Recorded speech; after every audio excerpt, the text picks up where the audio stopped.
ಕಳಪೆ ಕಾಮಗಾರಿ ಅನ್ನುವಂಥದ್ದು ರಾಜ್ಯಕ್ಕೆ ಹೊಸ ವಿಚಾರ ಏನಲ್ಲ. ಅದ್ಯಾವುದೋ ಕುಗ್ರಾಮದಲ್ಲೋ ಬೇರೆ ಗ್ರಾಮದಲ್ಲೋ ಆಗಿದ್ರೆ ಒಂದ್ ರೀತಿ, ಆದ್ರೆ ವಿಧಾನಸೌಧದ ಮುಂಭಾಗದಲ್ಲೂ ಕೂಡ ಕಳಪೆ ಕಾಮಗಾರಿ ಅಂದ್ರೆ ನೀವು ನಂಬ್ತೀರಾ? ನಂಬಲೇಬೇಕು. ಈ ಕಳಪೆ ಕಾಮಗಾರಿಯಿಂದ ಸ್ಥಳೀಯರು ಮತ್ತು ಪ್ರವಾಸಿಗರು ಬೇಸತ್ತು ಹಿಡಿ ಶಾಪ ಹಾಕ್ತಾ ಇದ್ದಾರೆ. ರಾಜ್ಯದ ಶಕ್ತಿಸೌಧದ ಮುಂಭಾಗದಲ್ಲೇ ಕಳಪೆ ಕಾಮಗಾರಿ. ಬೆಂಗಳೂರು ಮಳೆಗೆ ಟೆಂಡರ್ ಶ್ಯೂರ್ ಕಾಮಗಾರಿ ಹಾಳು. ಕಳಪೆ ಕಾಮಗಾರಿ ಕಂಡು ಪ್ರವಾಸಿಗರ ಬೇಸರ. ರಾಜ್ಯದ ಶಕ್ತಿಸೌಧ, ವಿಧಾನಸೌಧವನ್ನು ನೋಡಲಿಕ್ಕೆ ದೇಶ, ವಿದೇಶ, ಹೊರ ರಾಜ್ಯ ಮತ್ತು ನಮ್ಮ ರಾಜ್ಯದ ಬೇರೆ ಬೇರೆ ಜಿಲ್ಲೆಗಳಿಂದಲೂ ಕೂಡ ಪ್ರವಾಸಿಗರು ಬರ್ತಾರೆ. ಈ ಮಧ್ಯೆ ವಿಧಾನಸೌಧದ ಮುಂಭಾಗ ಮುಖ್ಯ ರಸ್ತೆಯ ಪಕ್ಕದಲ್ಲಿ ಕಳಪೆ ಕಾಮಗಾರಿಯಿಂದ ಟೆಂಡರ್ ಶ್ಯೂರ್ ಕಾಮಗಾರಿ ಹಾಳಾಗಿದೆ. ಬ್ರಿಕ್ಸ್ ಎಲ್ಲವೂ ಕೂಡ ಕಿತ್ತು ಬಂದಿದೆ. ಟೆಂಡರ್ ಚೂರ್ ನಿರ್ಮಾಣ ಅಂತ ಕೆಲವೇ ವರ್ಷಗಳಲ್ಲಿ ವಿಧಾನಸೌಧದ ಮುಂಭಾಗದ ಟೆಂಡರ್ ಚೂರ್ ಕಂಪ್ಲೀಟ್ ಆಗಿ ಕಿತ್ತು ಬರ್ತಾ ಇದೆ. ಪರಿಸ್ಥಿತಿ ಹೇಗಿದೆ ಅಂತ ತೋರಿಸ್ತೀನಿ. ನನ್ನ ಎಡಭಾಗದಲ್ಲಿ ಗಮನಿಸ್ತಾ ಹೋಗ್ತಾ ಇದ್ದಾರೆ. ಇಲ್ಲಿ ಕಾಣ್ತಾ ಇರೋದನ್ನು ಈ ಕೆಲವೇ ವರ್ಷಗಳ ಹಿಂದೆ ನಿರ್ಮಾಣ ಮಾಡಿದ್ದಂಥದ್ದು. ಇದೆಲ್ಲವೂ ಕೂಡ ಸುರಿದಂಥ ಮಳೆಗೆ ಕಂಪ್ಲೀಟ್ ಆಗಿ ಕುಸಿದು ಹೋಗ್ತಾ ಇದೆ.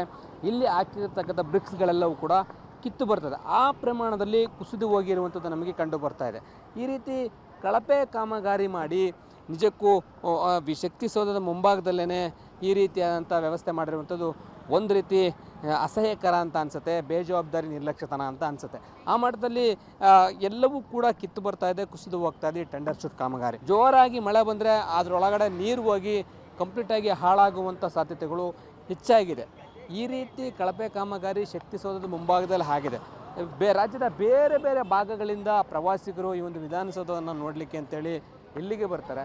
ಇಂತಹ ಸಂದರ್ಭದಲ್ಲಿ ಈ ರೀತಿ ಎಲ್ಲವೂ ಕೂಡ ವಿಧಾನಸೌಧ ಮುಂಭಾಗ ಇರತಕ್ಕಂಥ ಟೆಂಡರ್ ಚೂರುಗಳು ಕಿತ್ತು ಬರ್ತಾ ಇರುವಂಥದ್ದು ನಿಜಕ್ಕೂ ಅಸಹ್ಯಕರ ಅನಿಸುತ್ತೆ.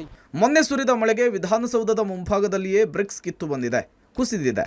ಶಕ್ತಿಸೌಧದ ಮುಂದೆನೇ ಹೀಗಾಗಿರೋದನ್ನು ಕಂಡು ಪ್ರವಾಸಿಗರು ಬೇಸರ ವ್ಯಕ್ತಪಡಿಸಿದ್ದಾರೆ. ಮುಂದೆಗಡೆನೇ ಇಷ್ಟು ಕಚ್ಚಡ ಕೆಲಸಗಳು ಮಾಡಿದ್ದಾರೆ. ಇವರೆಲ್ಲ ಕಾಂಟ್ರಾಕ್ಟ್ಗಳು ಏನು ಕೆಲಸಗಳು ಮಾಡ್ತಾರೋ ಎಲ್ಲ ನ್ಯಾಯವಾಗಿ ಮಾಡಬೇಕು. ಒಂದು ಕಡೆ ಫುಟ್ಪಾತಲ್ಲಿ ನಡ್ಕೊಂಡು ಹೋಗೋಕ್ಕಾಗಲ್ಲ, ಕೆಳಗಡೆ ಬಿದ್ದೋಗಿದ್ದಾರೆ. ಎಷ್ಟೋ ಜನ ಕಾಲು ಕೈ ಉಳಿಸ್ಕೊಂಡಿದ್ದಾರೆ. ತುಂಬ ತೊಂದರೆ ಆಗ್ತಿದೆ. ಸ್ವಲ್ಪ ಕಾಮಗಾರಿಗಳು ಒಳ್ಳೆಯವ್ರು ನೋಡಿ ಕೊಡಬೇಕು ಅವರು ಅಂತ ಹೇಳ್ಕೊಂತಾರೆ. ಶಕ್ತಿಸೌಧ ಮುಂದೆಗಡೆ, ವಿಧಾನಸೌಧ ಮುಂದೆಗಡೆನೆ ಸ್ವಲ್ಪ ಒಳ್ಳೆಯವ್ರಿಗೆ ಕಾಮಗಾರಿಗಳು ಕೊಡಬೇಕು ಅಂತ ಕೇಳ್ಕೊಂತೀವಿ. ಈಗ ನಾವು ಹೊರಗಡೆಯಿಂದ ಬರ್ತಾರೆ, ಹೊರಗಡೆ ಅವರೆಲ್ಲ ಬರ್ತಾರೆ. ಏನಪ್ಪ ವಿಧಾನಸೌಧ ಮುಂದೆನೇ ಈ ಥರ ಗಲೀಜಿದೆ, ಅವರು ಎಡಕ್ಕೆ ಬೀಳ್ಬೋದು, ವಯಸ್ಸರು ಏಜ್ ಪೀಪಲ್ನೆಲ್ಲ ಕರ್ಕೊ ಬರ್ತಾ ಇರ್ತೀವಿ, ಅವರೆಲ್ಲ ಬೀಳ್ತಾರೆ. ಇಂಥ ಕಳಪೆ ಕಾಮಗಾರಿ ಮಾಡೋ ಬದಲು ನೀಟಾಗಿ ಒಂದು ಕೆಲಸ ಮಾಡಿದ್ರೆ ನೋಡಿದವರು ಏನಪ್ಪ ಕರ್ನಾಟಕ ಇಷ್ಟು ಚೆನ್ನಾಗಿ ನಡೆಸ್ತಾ ಇದ್ದಾರೆ ಮಿನಿಸ್ಟರ್ಸ್ ಅಂತೇಳಿ ಅವ್ರಿಗೆ ಹೆಸರು ಬರುತ್ತೆ. ನಮಗೇನು ಪ್ರವಾಸಿಗರು ಅದೇ ಬೇರೆ ನಾವು ಟ್ಯಾಕ್ಸಿ ಡ್ರೈವರ್ಸು ಔಟ್ಸೈಡಿಂದ ಎಲ್ಲ ಕರ್ಕೊ ಬರ್ತೀವಿ. ಸ್ಟ್ರೈಟ್ ಸೀನೆಲ್ಲ ಕರ್ಕೊಬಂದು ತೋರಿಸುವಾಗ ಅವರು ಹೊರಗಡೆಯಿಂದ ಬಂದವರು ಎಷ್ಟು ಚೆನ್ನಾಗಿದ್ದರೆ ಅವ್ರು ನೋಡ್ಕೊತಾರೆ. ನೋಡಪ್ಪ ಕರ್ನಾಟಕ ಎಷ್ಟು ಚೆನ್ನಾಗಿ ನೋಡ್ಕೊತಾ ಇದ್ದಾರೆ. ಇನ್ನಾದರೂ ಬಿಬಿಎಂಪಿ ಶಕ್ತಿಸೌಧದ ಮುಂಭಾಗ ಕಾಮಗಾರಿ ಕೆಲಸವನ್ನು ಸರಿ ಮಾಡುತ್ತಾ ಇಲ್ವಾ ಅನ್ನೋದನ್ನು ಕಾದು ನೋಡಬೇಕಿದೆ. Lokesh, public TV, Bengaluru.